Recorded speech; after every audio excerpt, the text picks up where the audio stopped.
Chers élèves, bonjour et bienvenue. Alors, si vous voulez bien comprendre le chapitre 6 de la boîte à merveilles, et si vous voulez voir tous les examens régionaux sur ce chapitre pour bien se préparer à l'examen régional, alors restez jusqu'à la fin pour découvrir tout cela.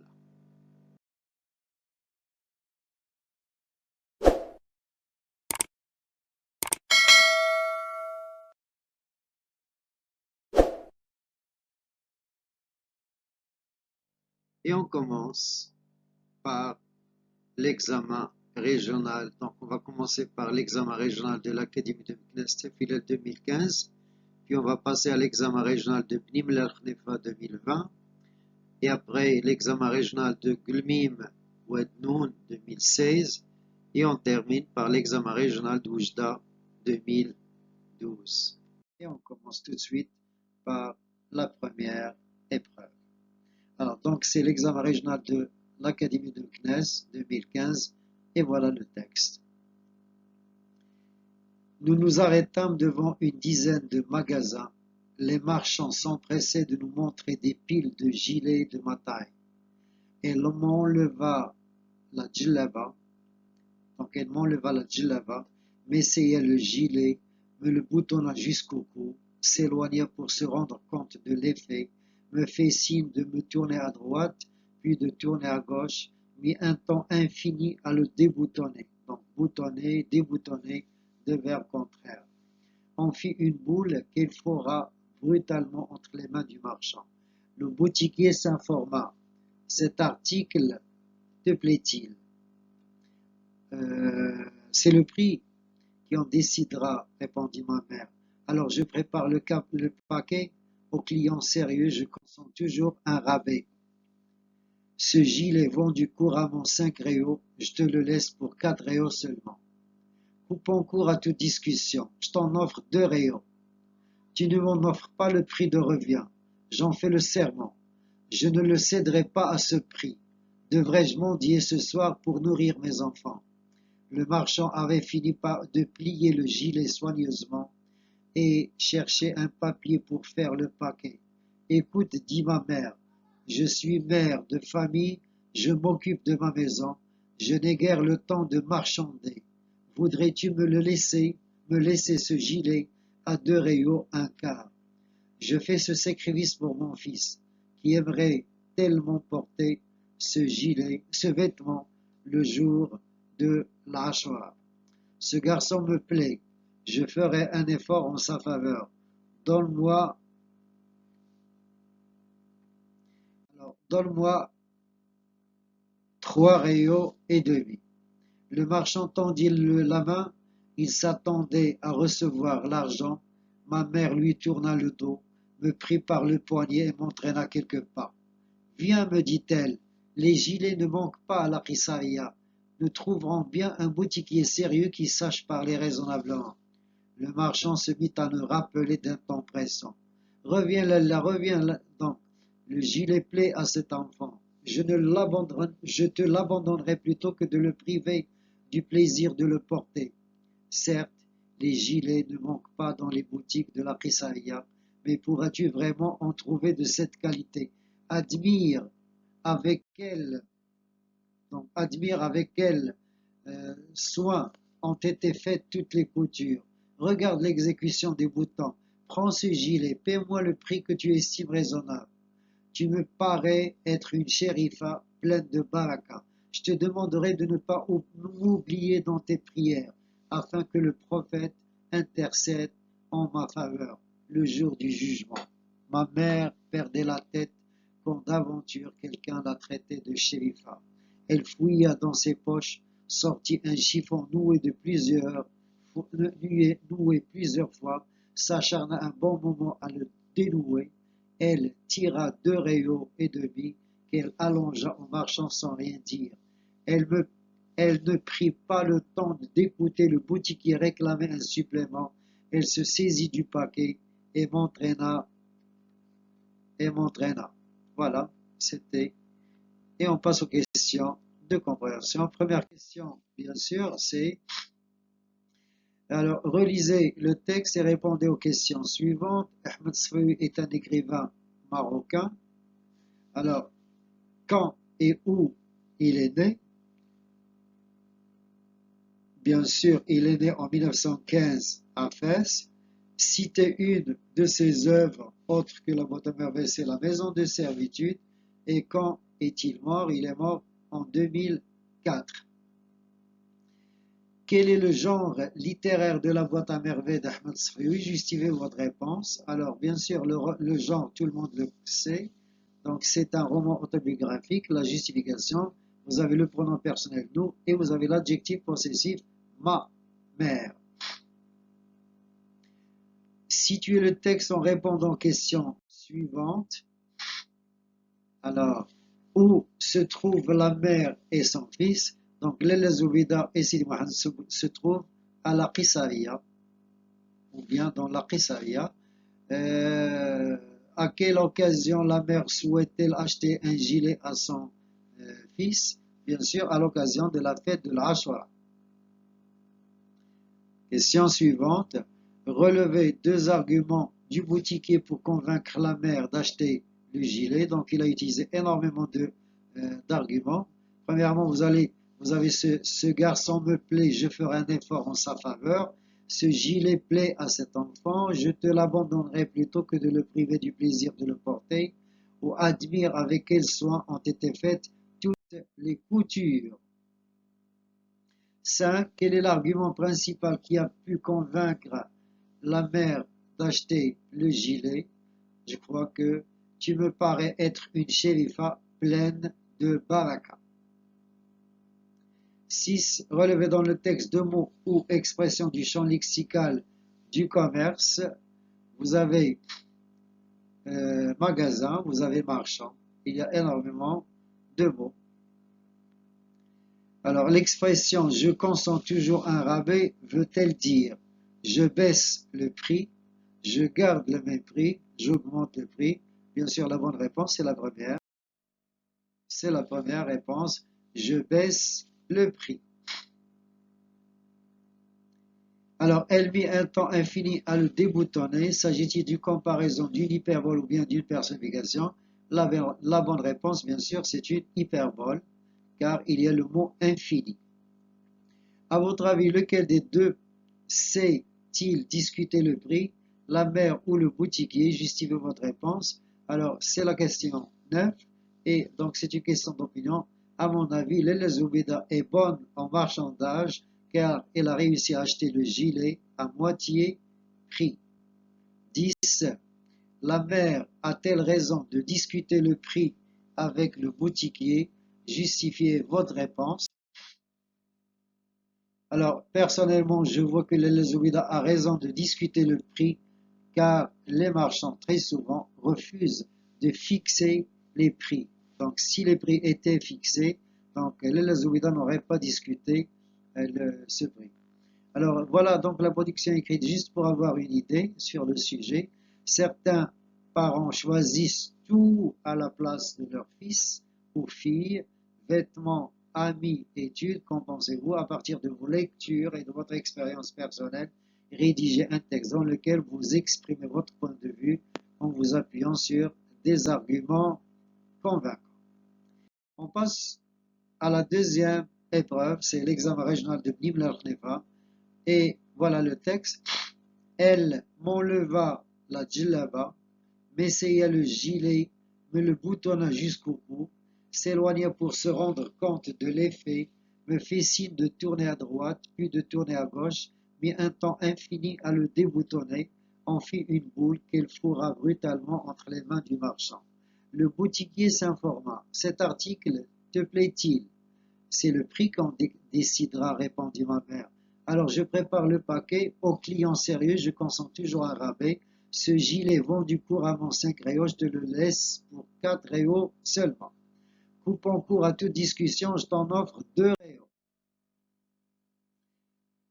Tu ne m'en offres pas le prix de revient, j'en fais serment. Le serment ou al-qasam. Donc on dit un médecin assermenté, tabib muhallaf. Donc j'en fais serment, ça veut dire je le jure. Donc le serment wa al-qasam. Je ne le céderai pas à ce prix, devrais-je mendier ce soir pour nourrir mes enfants. Le marchand avait fini de plier le gilet soigneusement et cherchait un papier pour faire le paquet. Écoute, dit ma mère, je suis mère de famille, je m'occupe de ma maison, je n'ai guère le temps de marchander. Voudrais-tu me laisser ce gilet à 2 réaux un quart? Je fais ce sacrifice pour mon fils qui aimerait tellement porter ce vêtement le jour de l'Ashura. Ce garçon me plaît. Je ferai un effort en sa faveur. Donne-moi 2 réaux et demi, 3 réaux et demi. Le marchand tendit la main. Il s'attendait à recevoir l'argent. Ma mère lui tourna le dos, me prit par le poignet et m'entraîna quelque part. Viens, me dit-elle, les gilets ne manquent pas. À la Ressaria. Nous trouverons bien un boutiquier sérieux qui sache parler raisonnablement. Le marchand se mit à nous rappeler d'un temps pressant. Reviens, Lella, reviens donc, le gilet plaît à cet enfant. Je te l'abandonnerai plutôt que de le priver du plaisir de le porter. Certes, les gilets ne manquent pas dans les boutiques de la Ressaria, mais pourras-tu vraiment en trouver de cette qualité? Admire avec quel soin ont été faites toutes les coutures, regarde l'exécution des boutons, prends ce gilet, paie-moi le prix que tu estimes raisonnable. Tu me parais être une chérifa pleine de baraka. Je te demanderai de ne pas m'oublier dans tes prières afin que le prophète intervenir, tawassata, intercède en ma faveur, le jour du jugement. Ma mère perdait la tête comme d'aventure, quelqu'un la traitait de chérifa. Elle fouilla dans ses poches, en sortit un chiffon noué de plusieurs fois, s'acharna un bon moment à le dénouer. Elle tira 2 réaux et demi qu'elle allongea au marchand, sans rien dire. Elle ne prit pas le temps d'écouter le boutiquier réclamer un supplément. Elle se saisit du paquet et m'entraîna. Voilà, on passe aux questions. La première question, donc, c'est une question de contextualisation. La première et la deuxième sont des questions de contextualisation. Complétez le tableau suivant. Voilà, donc le tableau. Vous avez le titre, c'est toujours la boîte à merveilles. Alors, vous avez l'auteur, c'est toujours Ahmed Sfarewi. Vous avez la nationalité, c'est un Marocain, donc il est marocain. Vous avez le siècle, bien sûr, c'est le 20e siècle. Deuxième question, toujours de contextualisation. Lequel des événements suivants situe bien le texte? L'enfant et sa mère rendent visite à l'Aïcha. L'enfant accompagne sa mère au souk des bijoutiers. Ou bien, l'enfant et sa mère se trouvent à la Qissaria à l'occasion de l'Ashura.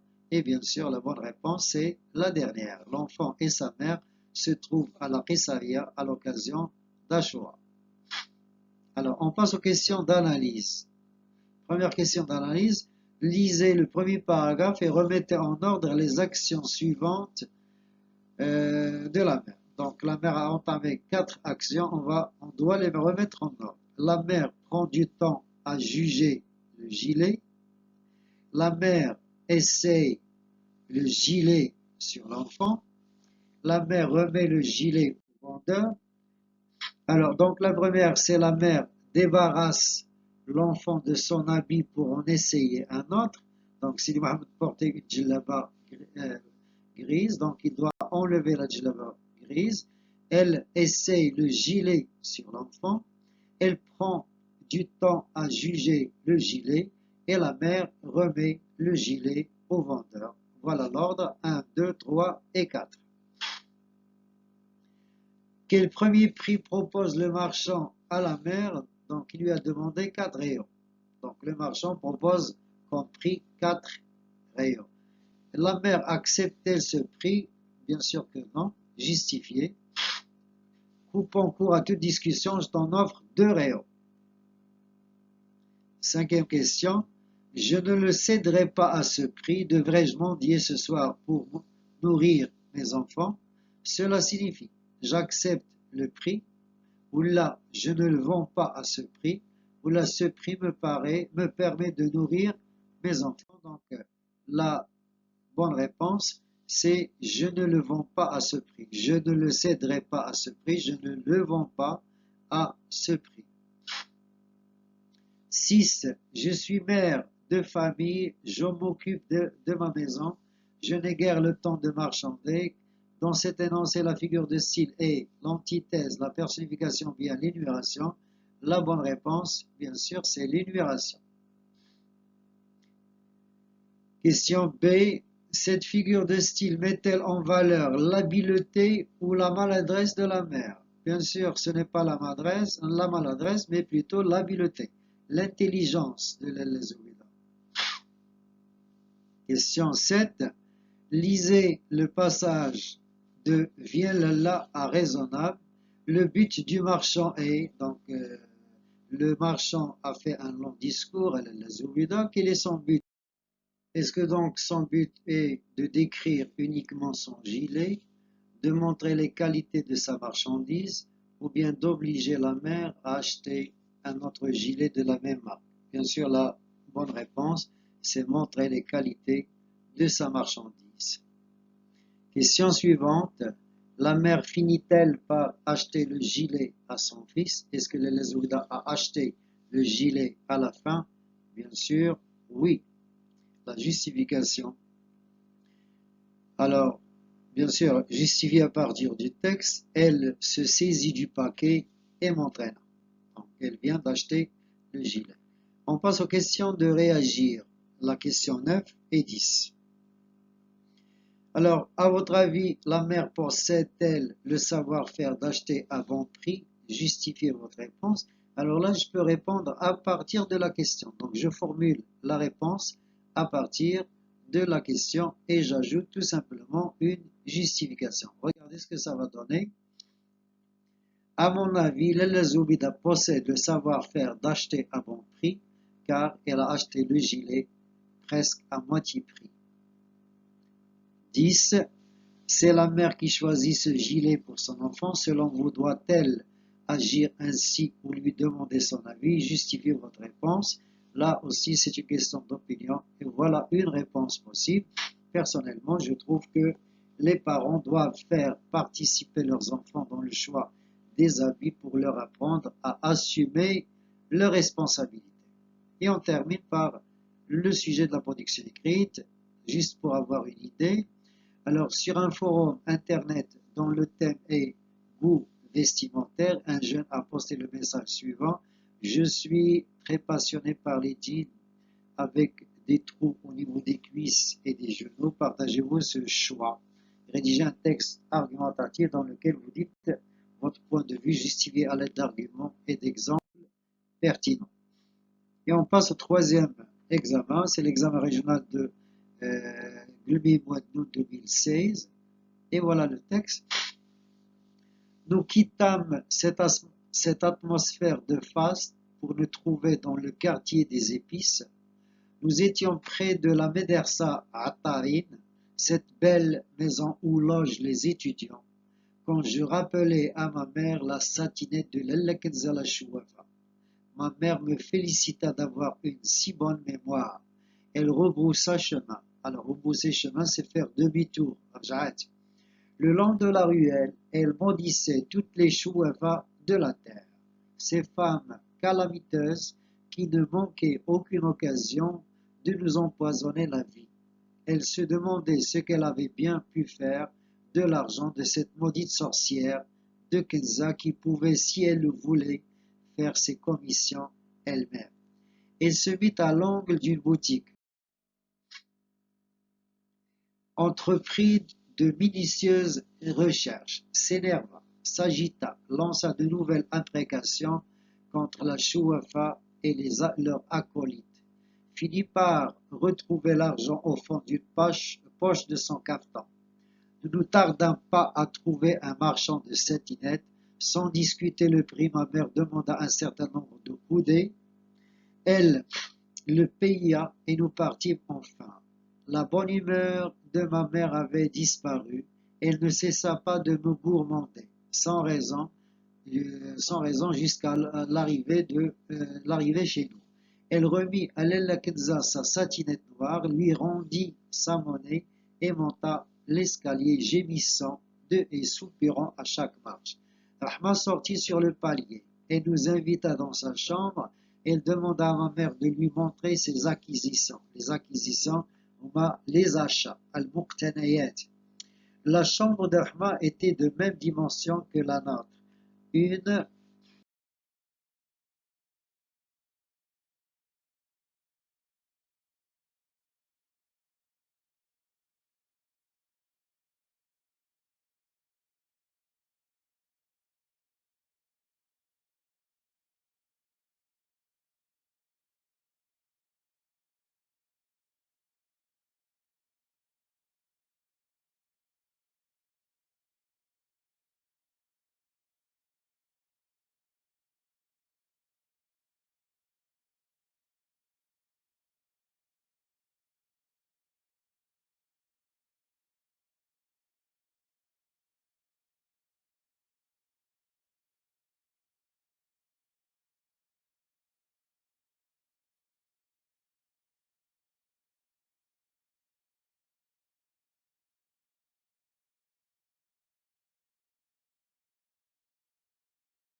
Voilà donc la question numéro 2. Où se trouve le narrateur et sa mère? Choisissez la bonne réponse. Donc nous avons trois propositions.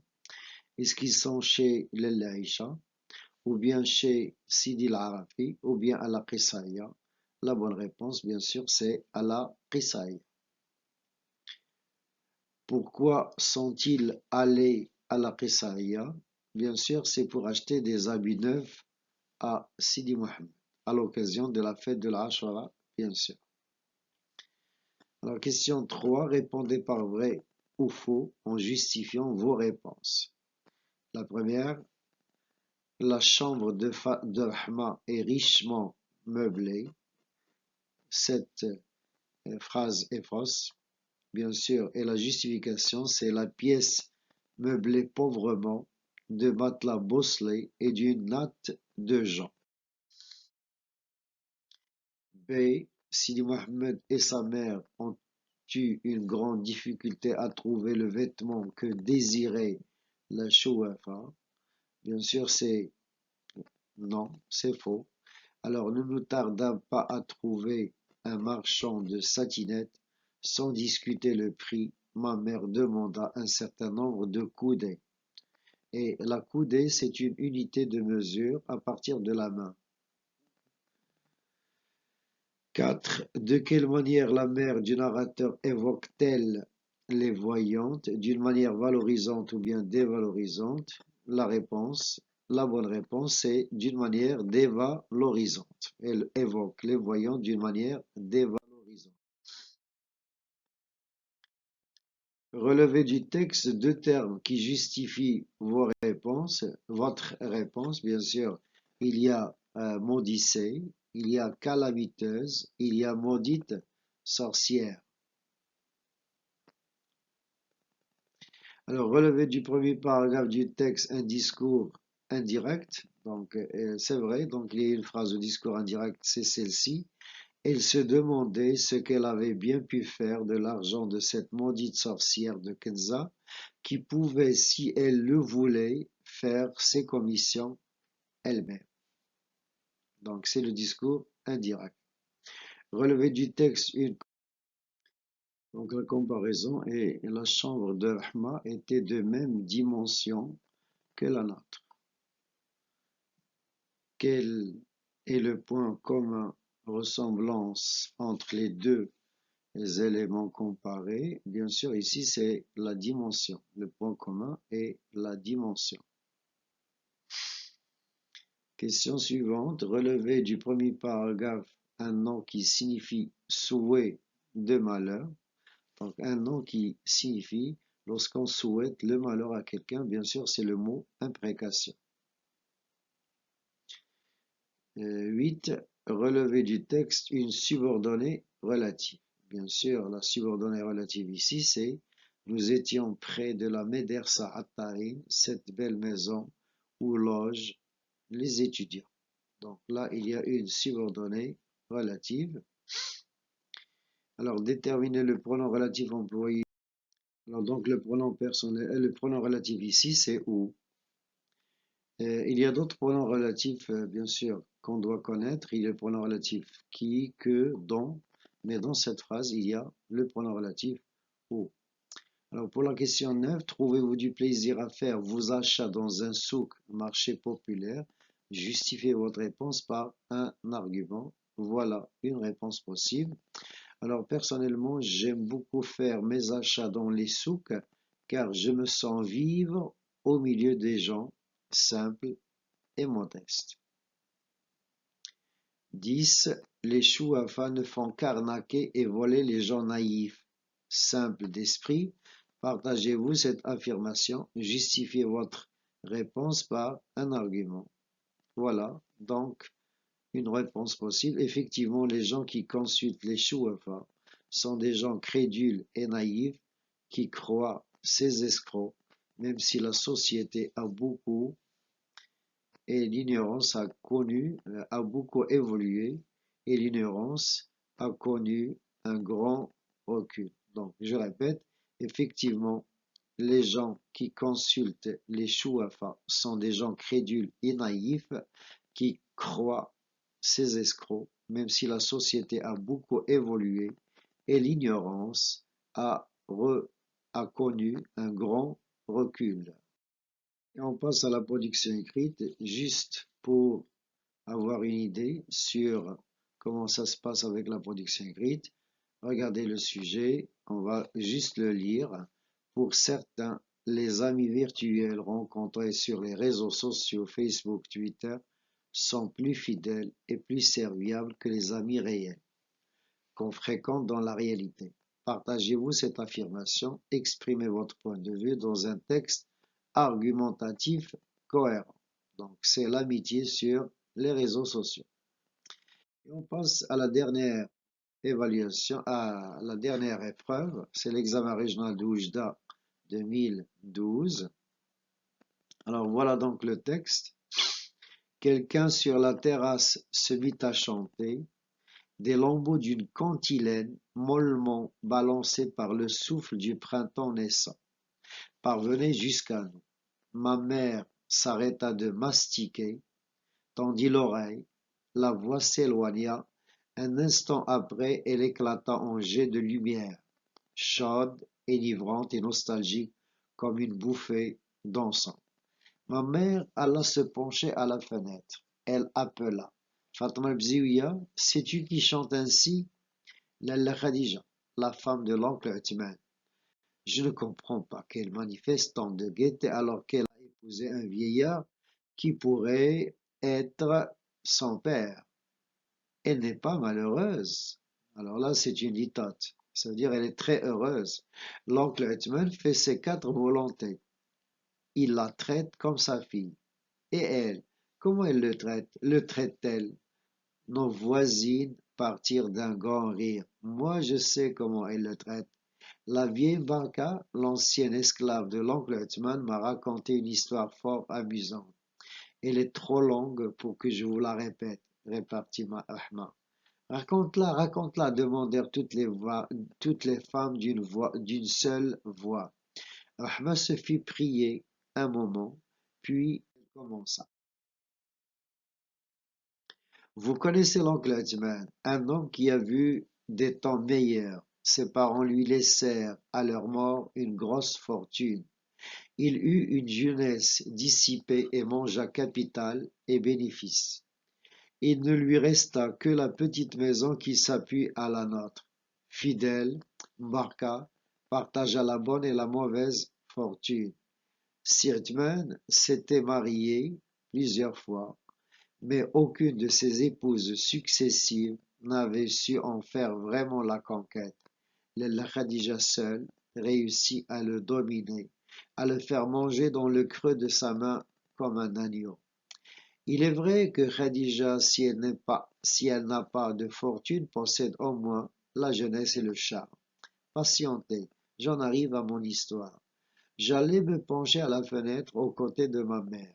Toutes les femmes avaient abandonné leur besogne et s'accoudaient aux grilles et balustrades de leur balcon. La Kenza sortit un vieux tapis de prière, s'installa pour écouter dans le patio. Fatma, dont on ne voyait que le buste, reprit le fil de son histoire. Nous étions tous pressés de connaître la suite. Voilà, on passe aux questions de compréhension. Alors, première question, répondez aux questions suivantes d'après votre lecture de l'œuvre. Les événements de l'œuvre d'où est tiré ce texte se passent dans la ville de Marrakech, dans la ville de Rabat, dans la ville de Fès. Choisissez la bonne réponse et bien sûr la bonne réponse donc est dans la ville de Fès. Alors pour la question B, présentez en une phrase chacun des personnages suivants. Alors il y a le narrateur, il y a Ahma, il y a Lalla Kenza. Donc le narrateur qui est un enfant de 6 ans s'appelle Sidi Mohamed. Ahma, la voisine du premier étage, est la mère de Zineb.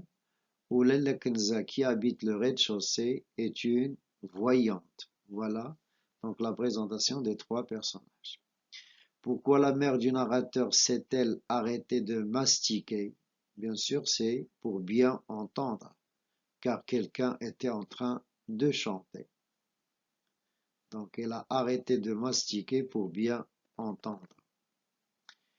Pour la question 3, la mère du narrateur pense que Lella Khadija ne peut pas être heureuse. Pourquoi d'après vous?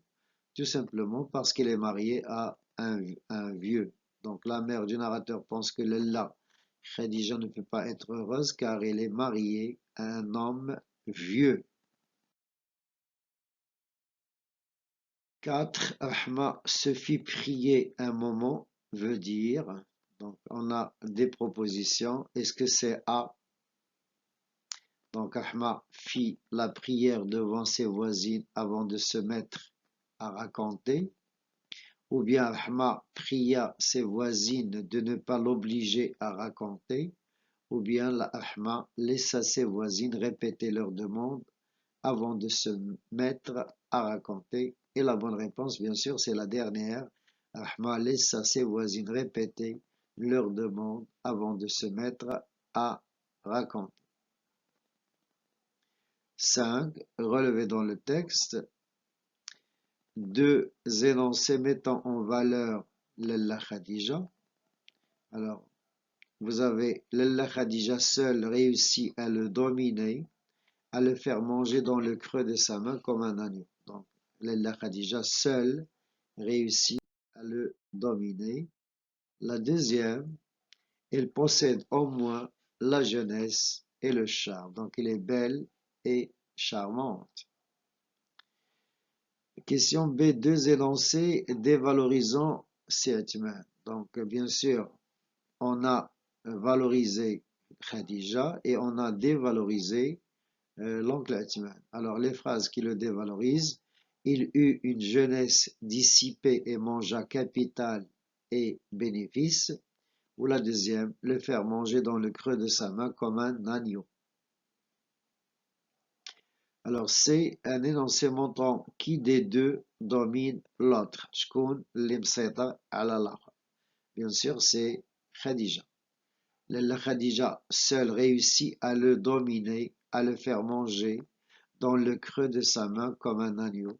Donc, l'oncle Edmond devient un petit agneau devant sa femme. Alors 6. Aucune de ses épouses successives n'avait su en faire vraiment la conquête. Alors que remplace le pronom en dans cette phrase? Alors la conquête, c'est l'invasion, le réseau. Donc la bonne réponse ici c'est la conquête de l'oncle Atman. C'est la conquête de l'oncle Atman. 7. Le faire manger dans le creux de la main veut dire lui faire prendre ses repas dans sa main, le rendre tout à fait obéissant, motaire, l'obliger à lui préparer ses repas. Alors recouper la bonne réponse, et la bonne réponse, bien sûr, c'est le rendre tout à fait obéissant. Ou la ضعيف بحال شي خريف. Alors, 8a, les voisines sont-elles intéressées par le récit de Rahma? Bien sûr, oui, elles sont intéressées par le récit de l'oncle Othman et de Khadija. Alors, justifiez votre réponse. Bien sûr, voilà. Alors, vous avez raconte-la, demandèrent toutes les femmes d'une seule voix. Demandèrent toutes les femmes d'une seule voix, ça veut dire qu'elles... Et on passe à la question 9. Pourquoi, d'après vous, toutes les voisines sont-elles tellement attentives à l'histoire que raconte Rahma? Voilà la réponse. À mon avis, les femmes sont tellement attentives à l'histoire que raconte Rahma, car elles sont curieuses de tout savoir sur les voisins et aussi à cause de la différence d'âge. Et on passe à la production écrite. On termine avec la production écrite et le sujet. Alors, certains pensent que la différence d'âge dans un couple peut être source de malentendus. Qu'en pensez-vous? Voilà, donc c'est un sujet qui concerne les couples mariés. Voilà, séance terminée. Merci de votre attention. N'oubliez pas de vous abonner et de partager la vidéo avec vos amis pour que le message arrive à tous les élèves de la première année, partout où que vous soyez. Au revoir.